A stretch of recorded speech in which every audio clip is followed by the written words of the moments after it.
Korça.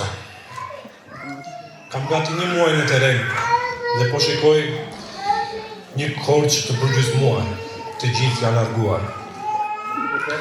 Kam gati 1 muaj në teren dhe kam parë po Gradecin e kapur dhe të përgjysmuar. Kam parë fshatrat, Maliqin, Pojanin dhe Vollin dhe shikoj bujqit që po mbajnë radhë për vizën sezonale për në Greqi. Dhe tokat tona janë të papunuara. Pse? Pse një qark me kaq potencial nuk është zhvilluar? Sepse politikat janë përqendruar në dorën e disa njerëzve dhe nuk janë përqendruar për njerëzit. Po kush janë këta? A ka emër? Patjetër që ka emër. Është Niko Peleshi dhe Edmond Spau. Pse këta 2 emra? Niko Peleshi gati 20 vjet në pushtet. Në rastin më të mirë nuk ka më ide. Në rastin më të keq ka abuzuar me detyrë. Niko Peleshi ka udhëhequr politikat e qarkut të Korçës vetëm për shokët e tij të ngushtë dhe për pjesëtarët e familjes të tij. Shkatërroi industrinë e vogël, demoralizoi investimet në sipërmarrjet e vogla dhe për këtë po ju marr një shembull. Pazari i vjetër u bë një punë e mirë, patjetër. Thjesht për fasadë. U vënë disa kushte dhe atje kanë përfituar vetëm njerëzit afër tij. Edmond Spau, pse do thoni? Një deputet 20 vjet në parlament, mos gaboj. Asnjë fjalë për Korçën.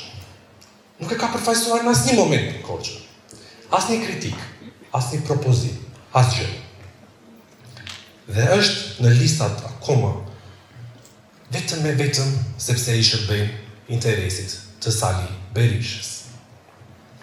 Ai konsideron demokratët e qarkut të Korçës si patate të sigurta në Partinë Demokratike. Çfarë propozojmë ne për ta transformuar këtë realitet? Si fillim, një përfaqësim dinjitos në parlament. Qoftë ajo në opozitë ose në qeverisje. Pika kyçe për të zhvilluar Korçën është bujqësia, industria përpunuese dhe mikpritja. Kjo është rruga që do të çojë Korçën drejt zhvillimit. Si do ta bëj? Kur ndërtuam programin, mendësia jonë nuk qëndroi për asnjë interes, të askujt. Ne nuk bëjmë premtime boshe. Ne ju kërkojmë ju të na bashkoheni dhe të ndërtojmë, ta zhvillojmë Korçën. Fermerët dhe blegtorët nuk do të dëgjojnë nga ne që do merrni subvencione, pa u regjistruar, pa certifikat, pa pasur një certifikat për këtë jetuar. Këtë do të dëgjoni vetëm nga partitë tradicionale, këtu e 35 vjet. Nga ne nuk do të dëgjoni që do merrni pronat tuaja në bregdet. Këtë do të dëgjoni nga manipulatorët e rinj që kanë dalë nga partitë e vjetra dhe kanë hapur dyqane të reja. Çfarë do të dëgjoni nga ne? Ne do regjistrojmë tokat, bashkë me ju do punojmë, do heqim gjobat që janë vënë gjithë këto vite, ta regjistrojmë tokën, të merrni subvencione për prodhimin tuaj. Dhe do të krijojmë bashkë SHDP-t, duke ulur në një tryezë dhe jo duke përjashtuar disa të tjerë të përfitojnë. Bravo!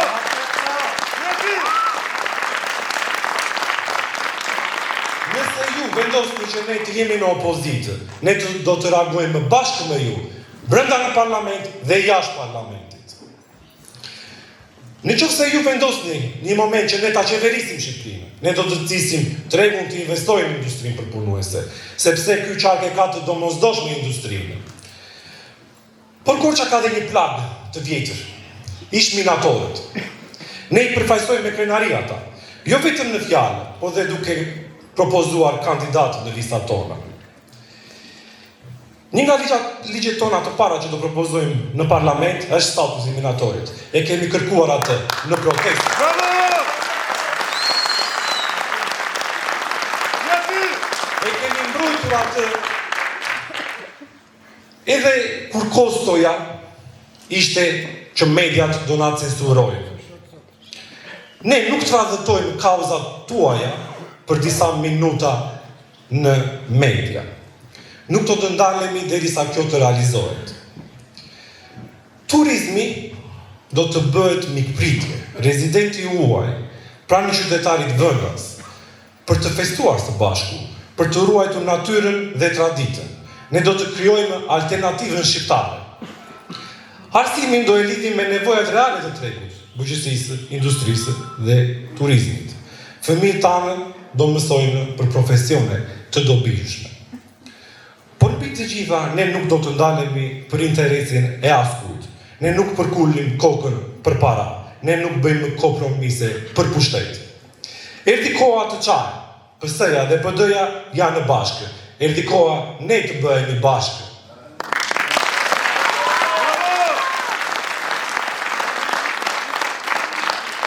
Erea duhet të lindë, jo për moshën tonë, por për idenë që ne përfaqësojmë. Një ide që i ka ardhur kohë. Sot kam një kërkesë që nuk e bëj zakonisht. Votoni masivisht numrin 2. Votoni lëvizjen bashkë. Na jepni mundësinë të propozojmë statusin e minatorit, minimumin jetik.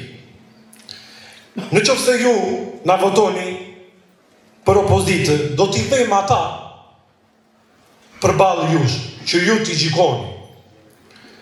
Ose na votoni për transformimin e Korçës edhe e gjithë Shqipërisë.